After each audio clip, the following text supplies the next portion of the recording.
Our first speaker tonight is Eliot Horowitz. Eliot is co-founder and CTO of MongoDB and one of the core MongoDB kernel committers. Previously, he was co-founder and CTO of ShopWiki, where he developed the crawling and data extraction algorithm that is the core of its innovative technology. Earlier, Eliot was a software developer in the R&D group at DoubleClick, which was acquired by Google for $3.1 billion. He has quickly become one of Silicon Alley's up-and-coming entrepreneurs and was selected as one of Businessweek's top 25 entrepreneurs under age 25 nationwide in 2006. Eliot will be speaking tonight about advances in MongoDB scalability. Please welcome Eliot. Thanks, everyone. I wish the top 25 under 25 was more recent than 8 years ago, but that's a different story. So tonight, I thought we'd talk a little bit about some upcoming changes in MongoDB that make it a lot faster, a lot more scalable, and I think for the Meteor community that is heavily relying on MongoDB, this should be particularly interesting. And we'll talk a little bit about some other upcoming changes in MongoDB that might also be particularly interesting for those using Meteor. So first, some meta comments about the talk. I've stopped using slides for a lot of talks because I find people are more engaged when they can sort of be interactive. So there's going to be some Q&A at the end, but if you look like you're getting bored, I'm going to change topics. So if you're not bored, make sure you don't look bored. Otherwise, I'll think you're bored and talk about something different. And let's get started. So one of the big challenges with MongoDB historically has been vertical scalability. Right? MongoDB was designed from the very beginning with a few key concepts in mind. One is which is developer productivity, right? Making sure that developers who use MongoDB can build applications incredibly quickly, get things done, move on, focus on their application rather than focusing on the database. I think Meteor actually is sort of in that vein too, right? Get the data out of the way, let people build applications and not worry about data synchronization and caching and all the things that are kind of annoying. The next major thing with MongoDB is horizontal scalability. Right? We spent a lot of time very early on in the design process and the architecture process and in the original implementation making sure that MongoDB is as horizontally scalable as possible. Right? Making sure that you can go from 1 shard to 10 shards to 100 shards and you get very good scalability. The one thing we didn't end up spending a ton of time on in the beginning was vertical scalability. Right? Vertical scalability meaning if I've got a box with 24 cores on it, how many of those cores can I use to get my job done? And why we focus on horizontal scalability first, well, it really comes down to small engineering team, and horizontal scalability is in some ways the harder problem. We wanted to make sure we had the right architecture, we had the right feature set, and we wanted to make sure we got that done. And now with 2.8 coming out in the next month or so, we really want to address all the sort of vertical scalability issues, all the latency issues you might ever have with MongoDB, and really sort of solve this problem. So to take a quick look at where MongoDB is today, we have this sort of incredibly complex concurrency scheme that uses locking and caching that frankly is incredibly complicated. It works surprisingly well considering how crazy it is, but it's frankly incredibly crazy and no one actually understands how it works. So what we're doing with 2.8 is going to a completely traditional storage engine that looks just like what you'd find in any very modern relational database. That's all row level locking, has a very fast storage engine. And what I thought I would do today is just it's very hard to do like cool demonstrations of concurrency because there's no pictures, there's nothing interesting about it, except for the fact that it works really well and is really fast. So I thought we'd show some things going really fast, because really what else do you ever want to see? So in order to do this, we're going to log into a box that's a lot faster than my laptop, just because it's more fun. And we're going to do a couple of things. So the first thing we're going to do is wipe out all the old data we have lying around. And we're going to start up a MongoDB, and we're going to start it up with a no options. So you start, and this is, for those curious, this is the 2.8 release candidate in RC2, which came out this morning actually. So again, try it. You can download this and try it out today. So we're just going to start up a default MongoDB with no options, and we're going to run a little test program that's basically just going to do inserts. This is using a testing tool called MongoPerf, which is also available from the Mongo repo. And I've got a script that basically just does inserts and some options that don't matter. And we're going to do a few different threads. We're going to do 1 thread, 4 threads, and we'll go faster. 2 threads, 16 threads, and 32 threads.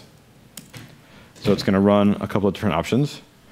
So we'll see in a few seconds. So with 2 threads, it's doing 35,000 instances per second. With 16 threads, it's doing 38,000 per second. And with 32 threads, it's doing 37,000 per second. Well, we'll just run one test. So this is using the traditional Mongo storage engine. So 37,000 instances per second is actually a pretty high number in the scheme of life. You know, that's a big number, but it's not very scalable, right? Obviously, going from 2 threads to 32 threads and getting almost no improvement isn't terribly awesome. Now we can make it look a graph a little better, right? If we go from 1 to 4 to 8, it'll probably look cooler, but not really that exciting. So what we really want to do with 2.8 is go where you can actually get pretty good linear scalability in the number of processors you have. So this machine has 12 real cores and 24 virtual cores. And you'd like to see something that is, you know, somewhat scalable. So now what we're going to do is we're going to wipe out all our data again. And we're going to start up MongoDB with a new storage engine. And we'll go into what this means in a few minutes. And we're just going to do a couple things here because now this is fine.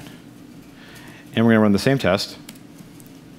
And we'll do the bigger version in a second. And what you should see is that it's a lot more scalable and what it all means. So 1 thread,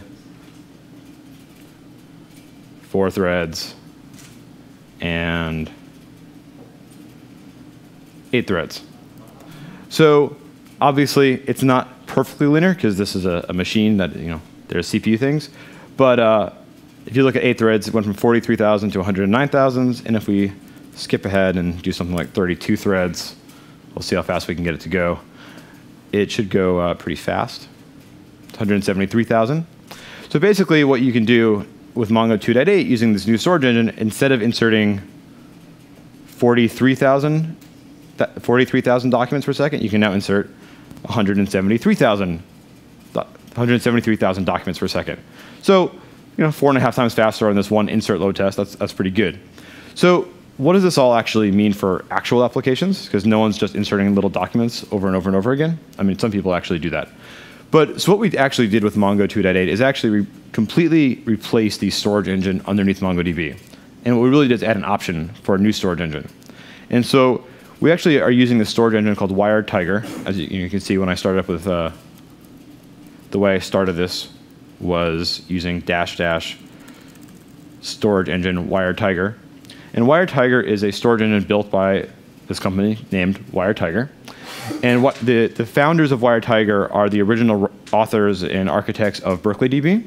So they basically worked on BerkeleyDB for 18 years. They sold BerkeleyDB to Oracle. They then left Oracle a few years later and wanted to build an ultra-modern storage engine that was basically as scalable as you could possibly get on a single machine. Right? Not focused on replication or sharding or queries. All they really cared about was making a storage engine that is as fast as humanly possible and makes as efficient use as hardware as possible. And so they spent the last 5 years working on the storage engine. And now we've completely embedded the storage engine underneath MongoDB. We're working very closely with the team at Wired Tiger, such that now you can actually get all the benefits of the Mongo universe, which is, you know, the query language, the replication, sharding, all the things you want there, and from all of our testing over the last year, the best possible storage engine on the market, which really in some ways gives you a really great combination. Now you've got the best possible developer experience, in our opinion, combined with the best possible storage engine. Right, so this storage engine is, you know, full document level locking. It supports compression. It supports much better sequential writes onto disk. So much more utilization of CPUs. So if you have 24 cores, you can actually use all your cores. If you have lots of data, lots of text, it will now be compressed onto disk, which means you can make much more better use of your disks. If you have a lot of writes to do and you're doing it on spinning disks or an EBS, you can now do a lot more sequential I/O as opposed to random I/O, meaning you can get a lot more writes and a lot more write throughput on the exact same hardware. So overall, a lot more vertical scalability. And all of this vertical scalability comes with all of the same horizontal scalability you had before, because everything else fundamentally stays exactly the same. So that's kind of exciting. And you can see some examples of this for, if we run the same test. Now if you run top on this box, what you'll see is we're actually using the entire box. Right? You've got the shell that's actually doing the load test, but we're actually using every single processor in this box. We're lighting up everything, which is really what you want, right? You want your database to be able to use every single bit of processing power you can throw at it. And especially as machines get faster and faster, right? We are in the world of cloud computing where you want horizontal scalability. But if you look at the way CPUs are going, and if you look at how computer architecture is going, every core is no longer getting faster and faster, but you're seeing lots more cores in every box. Right, we envision, at least for me, I am pretty confident that we're not going to see a 6 gigahertz processor anytime soon, but we are going to see processors with 128 cores on them, where you want to be able to use every single core and light them up as fast as you can. So that's one aspect of MongoDB 2.8. The other thing that comes with horizontal scalability, and I only have 3 minutes left. So the other thing that comes with horizontal scalability is this big operational challenge. Right now, you've got this thing where instead of running one massive Oracle server, you might be running 1,000 Mongo servers because you've got 5 petabytes of data that is spread across all these machines. And so the thing you really care about there is being able to manage this stuff really easily. And we've also built this tool. We don't really have time to do a full demonstration of it. Built into MMS, and what this lets you do is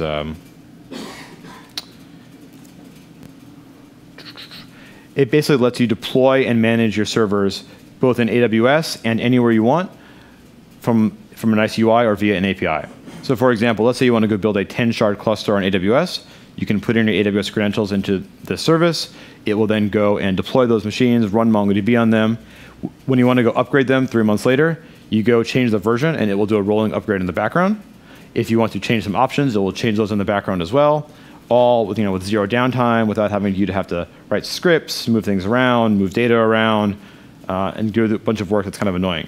And when you are upgrading 300 machines, it can be a challenge. And if you're doing 300 machines across multiple data centers, where networks can go down, things can crash, you really don't want to have to be keeping that all in your head because it does become fairly complicated. So that's a pretty big feature for us in terms of making sure you can manage this sort of massive horizontal system. So, thanks. So, the next, couple things I want to talk about were sort of Meteor specific. I was actually hanging out with Mark and David earlier. It's close. Sorry, Matt and David. Been a long week. Matt and David earlier, and we were talking about some things we were doing on actually trying to make some of the Mongo Meteor integration a lot cleaner. Right, the Meteor community is obviously growing pretty rapidly. The integration is obviously, the tighter it is, the better it is for everyone. So I think there's some cool stuff that we're going to be working on over the next couple of months involving making real-time queries and sort of the updating queries a lot faster, where we can make use of the oplog a lot better. Right, especially now with MongoDB 2.8 and much higher vertical scalability, the number of operations being logged every second into Mongo can be very high. You saw, if you're logging 173,000 operations per second into a single Mongo server, you want the real-time updating of queries to be able to keep up, and you need that to be very fast. And so I think we're going to be working together on some cool things there to make sure we keep that in sync. So as you're writing a ton of data into Mongo, everything on the Meteor side keeps up, and everything moves really well there.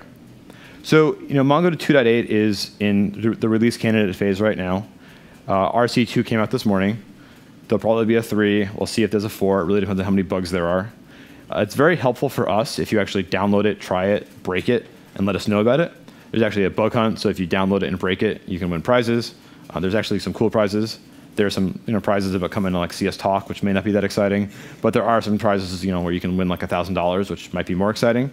So really do want people to download it, try it, really try to break it, put all your workloads underneath it, and see if it works a lot better. If some things are worse, some things are better. That's pretty nice. The last thing I'll mention on 2.8 is the old storage engine, which we've now called mmap v1. It's not a very cool name because it's not a very cool storage engine anymore. So it did have some improvements also. Right? So I said before, the concurrency scheme in this thing is so confusing, no one actually understands what it is.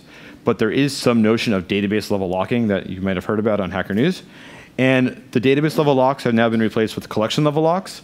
So even just doing a simple upgrade from 2.6 to 2.8 will get you improvements, even without changing a storage engine. And I lied. The absolute last thing I'll mention, since I have 1 minute left, is how you can do an upgrade from 2.6 to 2.8 in the new storage engine. So let's say you have a 3-node replica set in Mongo 2.6, and you want to upgrade it to 2.8 with the new fancy storage engine.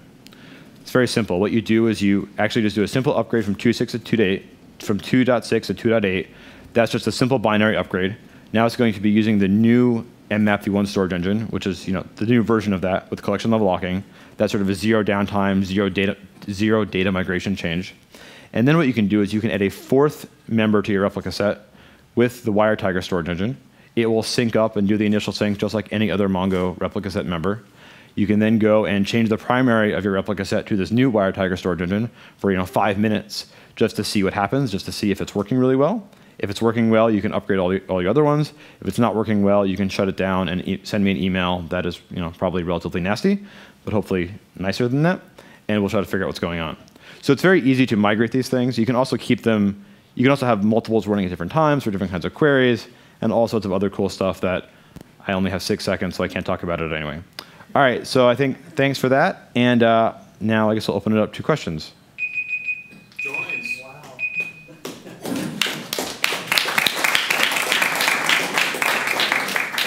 I heard a rumor about native joins. You heard a rumor about native joins. Yeah, I talked about this. So we had a big conference, Mongo SF, yesterday. I talked about it there yesterday. And joins are an interesting thing, only because I think that we'll never do what you consider joins today, but we'll do something that might be even better. So the challenge with joins, and I think they said 5 minutes for this. All right. Let's try to figure out how to answer this question in 30 seconds or less. So the problem with joins in a horizontally scaled database is that you want to not have it go across many machines because you want things to be able to be fast and low latency, and especially when you have multi-data center deployments. Right? In one data center, you can use really fancy hardware, but if you've got data centers all over the world, you can't do that anymore.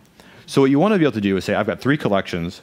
They're all sharded on user ID. Maybe you've got user profiles, user events, user something else, all sharded on user ID. What you want to be able to tell MongoDB is that for every document with the same user ID, it has to live on the same shard. Then once you do that, joins across those collections, even if there's lots of documents, are guaranteed to be very fast because they're all on the same machine. Then the question is, how do you query that? And the way we're thinking about it is more of, think of if I've got a user profile document and it's got a list of events that that person, or a list of actions that that person has, or maybe the other way is even better. If I've got a list of events for each user, that event document can link back to a user document, and you should be able to do a query that basically evaluates that link. So I can say, find me all events, follow this link to this user profile, so I know that if this person is in California, they're better than people from New York. I'm from New York, so it's funny.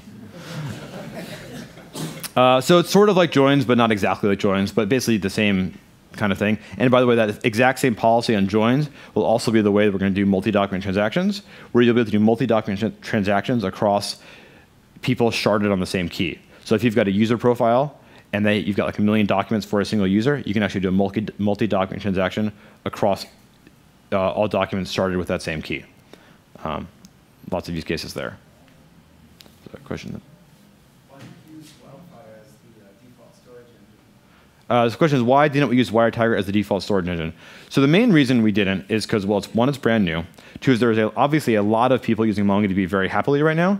And for those people, since WireTiger is brand new, we didn't want to break anything. The people who need a faster storage engine are going to be very excited about WireTiger, and I think are going to try it out. The goal for us is that MongoDB 3.0 will come out sometime next year. We will change the default, but this is a database. We are being very paranoid about this change. It is a very big change, so we just want to be as paranoid as we possibly could be. But the plan and the goal is that for 3.0, the default does change. We have time for one last question. Sorry? What's the story for triggers? So I thought with Meteor you don't need triggers anymore. No? Maybe? So I think for triggers it's sort of interesting. What Meteor does is tail the op log and then does stuff off that. As I said before, we're doing some work with Meteor to try to make looking at the op log and doing things with those events easier. I think what we'll end up doing is doing that work and then building some adapters where you can say, okay, I'm going to tail the op log, and then based off of those events, do whatever you want. Right? So I don't think it'll be built into the database, mainly because I don't think we want it to be part of the transaction. Right? When you modify a document, there's a transaction that is, has to do with the op log and all the indexes, and I don't think we want triggers to be tied to that transaction. I think we want triggers to be asynchronous. So if you want to go update some cache or go do some other work, it just happens in the background, and keep that a little bit separate and a little bit cleaner. So I think it'll be more that way. So actually the work that we're doing with Meteor is actually highly relevant, and that may morph into something that looks more like what you might want from triggers. Great. Thanks, everyone.